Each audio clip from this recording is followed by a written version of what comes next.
പാലക്കാട് ഓരോ ദിവസവും പിരിമുറുക്കം കൂടിക്കൊണ്ടിരിക്കുകയാണ്. കൂടുവിട്ട് കൂടുമാറലും കത്തുവിവാദവും കള്ളപ്പണ ആരോപണങ്ങളുമെല്ലാം ഒന്നിനു പിന്നാലെ മറ്റൊന്നായി എത്തി ഇതാ അവസാനം സൂപ്പർ ട്വിസ്റ്റിലേക്ക് കഥ മാറുകയാണ്. ബി.ജെ.പി. നേതാവ് സന്ദീപ് വാര്യർ കോൺഗ്രസിലെത്തിയിരിക്കുന്നു. ഇനി എന്താവും ക്ലൈമാക്സ് എന്ന് മാത്രം നോക്കിയാൽ മതി. പാലക്കാട് മണ്ഡലം നിലനിർത്തുക എന്നത് കോൺഗ്രസിനെ സംബന്ധിച്ചിടത്തോളം അഭിമാന പ്രശ്നമാണ്. ചേലക്കര പോയാലും പാലക്കാട് നഷ്ടപ്പെട്ടാൽ കോൺഗ്രസിന്റെ മുന്നോട്ടുള്ള കുതിപ്പ് തീരും. ഇലക്ഷൻ പ്രഖ്യാപനത്തിന് തൊട്ടു പിന്നാലെ മണ്ഡലത്തിൽ ആദ്യമായി സ്ഥാനാർത്ഥി പ്രഖ്യാപനം നടത്തി വൻ ആത്മവിശ്വാസത്തോടെ കളത്തിലിറങ്ങിയതായിരുന്നു കോൺഗ്രസ്. പക്ഷേ തുടർന്നുള്ള ദിവസങ്ങളിൽ അവർക്ക് അഭിമുഖീകരിക്കേണ്ടി വന്നത് മുമ്പൊരിക്കലും ഇല്ലാത്ത തരത്തിലുള്ള പ്രതിസന്ധികളായിരുന്നു. അവരുടെ പ്രധാനപ്പെട്ട യുവനേതാവ് ഡോക്ടർ പി സരീൻ മറുകണ്ഠൻ ചാടി CPM-ന്റെ സ്ഥാനാർത്ഥിയായി മാറി. പിന്നാലെ മറ്റു പലരും കൂടുവിട്ട് കൂടുമാറി. കെ മുരളീധരനെ തഴഞ്ഞതുമായി ബന്ധപ്പെട്ട കത്തുവിവാദം കീറാമുട്ടിയായി. ഒടുവിലാണ് നീല ട്രോളി ബാഗിൽ കള്ളപ്പണം കൊണ്ടുവന്നു എന്ന ആരോപണം. അത് ചീറ്റിപ്പോയെങ്കിലും അതിനായി അവർക്കേറെ വിയർപ്പൊഴുക്കേണ്ടി വന്നു. ഇപ്പോഴിതാ എല്ലാ നഷ്ടങ്ങൾക്കും പരിഹാരമെന്നോണം ബി.ജെ.പിയിലെ കരുത്തനായ യുവനേതാവിനെ തന്നെ കിട്ടിയിരിക്കുന്നു. സന്ദീപ് വാര്യർ താമര ഉപേക്ഷിച്ച് കോൺഗ്രസിന്റെ കൈ പിടിച്ചിരിക്കുന്നു.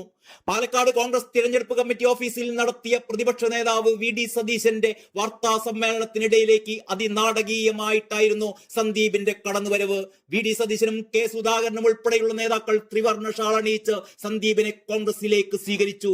വൻ സ്വീകരണമാണ് പാലക്കാട് സന്ദീപിന് കോൺഗ്രസ് നേതാക്കൾ ഒരുക്കിയത്. ബി.ജെ.പി. സംസ്ഥാന നേതൃത്വവുമായി ഏറെ നാളുകളായി ഇടഞ്ഞു നിന്നിരുന്ന സന്ദീപ് വാര്യർ പാലക്കാട് ഉപതെരഞ്ഞെടുപ്പുമായി ബന്ധപ്പെട്ടാണ് ബി.ജെ.പി. വിടാനുള്ള തീരുമാനത്തിലേക്ക് എത്തിയത്. പ്രചാരണ രംഗത്ത് അദ്ദേഹം സജീവമല്ലാതായതോടെ പാർട്ടി വിടുമെന്ന ചർച്ചകൾ സജീവമായിരുന്നു. ഇതിനിടയിൽ പാലക്കാട് സ്ഥാനാർത്ഥി C കൃഷ്ണകുമാറിനെതിരെ സന്ദീപ് ഫേസ്ബുക്ക് പോസ്റ്റ് ഇട്ടതോടെ കാര്യങ്ങൾ പരസ്യമായി. ഇതിനിടെ സന്ദീപിനെ CPM-ലേക്ക് സ്വാഗതം ചെയ്ത് AK ബാലൻ രംഗത്തെത്തിയിരുന്നു. പാലക്കാട് സ്ഥാനാർത്ഥി C കൃഷ്ണകുമാർ ഉൾപ്പെടെയുള്ള നേതാക്കൾ തന്നെ നിരന്തരം അപമാനിച്ചത് എണ്ണിപ്പറഞ്ഞുകൊണ്ട് അതിവൈകാരികമായിട്ടായിരുന്നു സന്ദീപിന്റെ ഫേസ്ബുക്ക് പോസ്റ്റ്. ഒരു മനുഷ്യന്റെ ആത്മാഭിമാനം എന്ന് പറയുന്നത് ഏറെ പ്രധാനപ്പെട്ടതാണ് എന്നായിരുന്നു പാലക്കാട് തിരഞ്ഞെടുപ്പ് പ്രചാരണ വേദിയിൽ സീറ്റ് നിഷേധിച്ചതിനെ സൂചിപ്പിച്ച് സന്ദീപ് കുറിച്ചത്. ഇതിനിടയിൽ സന്ദീപ് CPI-യിലേക്ക് പോകുമെന്നും വാർത്തകൾ പുറത്തു വന്നിരുന്നു. ബി.ജെ.പി. സംസ്ഥാന നേതാക്കൾ തന്നെ ഇടപെട്ട് അനുനയിപ്പിക്കാൻ ശ്രമിച്ചുവെങ്കിലും സന്ദീപ് വഴങ്ങിയിരുന്നില്ല. ഇതോടെ ബി.ജെ.പി. സന്ദീപിനെതിരെ നടപടിയിലേക്ക് നീങ്ങുകയാണ് എന്ന അഭ്യൂഹങ്ങളും ശക്തമായി. എന്നാൽ നടപടി ഉണ്ടായാൽ കൂടുതൽ കാര്യങ്ങൾ വെളിപ്പെടുത്തുമെന്നായിരുന്നു സന്ദീപിന്റെ മറുപടി. തന്നെ അപമാനിച്ച നേതാക്കൾക്കെതിരെ നടപടി വേണമെന്ന നിലപാടിൽ സന്ദീപ് ഉറച്ചു നിന്നു. അല്ലാതെ പാർട്ടി വേദികളിലേക്കില്ലെന്നും അദ്ദേഹം വ്യക്തമാക്കുകയുണ്ടായി. ഇപ്പോഴിതാ അദ്ദേഹം കോൺഗ്രസ് ക്യാമ്പിലെത്തിയിരിക്കുന്നു. പാലക്കാട് വോട്ടെടുപ്പിന് ഇനി മണിക്കൂറുകൾ മാത്രമാണ് അവശേഷിക്കുന്നത്. സന്ദീപിന്റെ വരവിന് പിന്നാലെ ബി.ജെ.പിയിലെ എത്ര വോട്ടുകൾ കോൺഗ്രസ് പെട്ടിയിൽ വീഴുമെന്നാണ് കാതലായ ചോദ്യം. ശോഭാ സുരേന്ദ്രനെ പോലെ സന്ദീപ് വാര്യർ ഒരു വലിയ ക്രൗഡ് പുള്ളർ ഒന്നുമല്ല. സൗമ്യനെങ്കിലും പ്രസാദാത്മകമായ സാന്നിധ്യമായിരുന്നു ബി.ജെ.പിയിൽ സന്ദീപ് വാര്യർ. അതുകൊണ്ട് തന്നെ സന്ദീപിന്റെ മറുകണ്ഠം ചാടലിൽ പാർട്ടി പ്രവർത്തകർ എങ്ങനെയാവും പ്രതികരിക്കുക എന്ന് തീർത്തു പറയാൻ പറ്റില്ല. സന്ദീപ് പാർട്ടി വിടാതെ നേരത്തെ പോലെ വൈകാരിക പ്രസ്താവനകളൊക്കെ ഇറക്കി ബി.ജെ.പി. തന്നെ നിന്നിരുന്നു എങ്കിൽ ചിലപ്പോൾ കുറച്ചുപേരെങ്കിലും ബി.ജെ.പി. നേതൃത്വം സന്ദീപിനോട് കാണിച്ച അവഗണനയിൽ പ്രതിഷേധിച്ച് വോട്ട് ചെയ്യാതിരിക്കുകയോ അതല്ലെങ്കിൽ ബി.ജെ.പിക്കെതിരെ വോട്ട് ചെയ്ത് പ്രതിഷേധം പ്രകടിപ്പിക്കുകയുമൊക്കെ ചെയ്യുമായിരുന്നു. സന്ദീപ് പാർട്ടി വിട്ട് കോൺഗ്രസിൽ ചേർന്നതോടെ ആ സാധ്യത പോലും ഇല്ലാതായിരിക്കുകയാണ്. സന്ദീപിനോട് പാർട്ടി പ്രവർത്തകരുടെ വൈകാരിക സമീപനം ഇതോടെ തീർത്തും ഇല്ലാതായിട്ടുണ്ടാവും. അതുകൊണ്ട് തന്നെ ബി.ജെ.പി. വോട്ടുകൾ കാര്യമായ ഒന്നും ഇത് കാരണം ഷിഫ്റ്റ് ചെയ്യാൻ സാധ്യത കാണുന്നില്ല. അത് നല്ലവണ്ണം ബി.ജെ.പി. സംസ്ഥാന അധ്യക്ഷൻ K സുരേന്ദ്രൻ അറിയാം.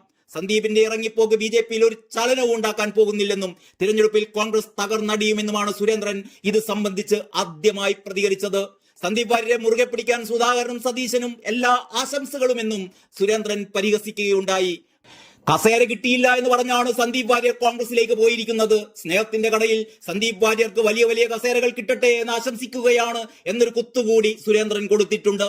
കോൺഗ്രസിൽ ചേരാൻ തിരഞ്ഞെടുത്ത ദിവസം വളരെ പ്രധാനപ്പെട്ടതാണ്. VD സതീശൻ ശ്രീനിവാസന്റെയും സംജിത്തിന്റെയും കൊലയാളികളുടെ ബന്ധുക്കളുമായി കൂടിക്കാഴ്ച നടത്തിയതിന്റെ പിറ്റേ ദിവസം തന്നെയാണ് സന്ദീപിനെ കോൺഗ്രസിൽ ചേർത്തത്. പാലക്കാട് വോട്ടർമാർക്ക് അത് ശരിയായ രീതിയിൽ ഉൾക്കൊള്ളാൻ കഴിയുമെന്ന് ഞാൻ വിചാരിക്കുന്നു. ബലിദാനികളുടെ കാര്യത്തിൽ അവരെ വഞ്ചിക്കുന്ന സമീപനമാണ് ഉണ്ടായത്. ഇതൊരു അപ്രസക്തമായ ഒരു തിരക്കഥയാണ്. ഈ തിരഞ്ഞെടുപ്പിലോ ബി.ജെ.പിക്ക് അകത്തോ ഒരു ചലനവും ഉണ്ടാക്കാൻ പോകുന്നില്ല. എന്റെ വാക്കുകൾ തറപ്പിച്ചെഴുതിക്കോളൂ. കോൺഗ്രസ് പ്രവേശനം ഒരു ചലനവും ഉണ്ടാക്കാൻ പോകുന്നില്ല എന്ന് സുരേന്ദ്രൻ തീർത്തു പറയുന്നു. അതുതന്നെയാണ് സംഭവിക്കാൻ പോകുന്നത് എന്നാണ് സ്ഥിതിഗതികൾ അവലോകനം ചെയ്യുമ്പോൾ മനസ്സിലാകുന്നതും.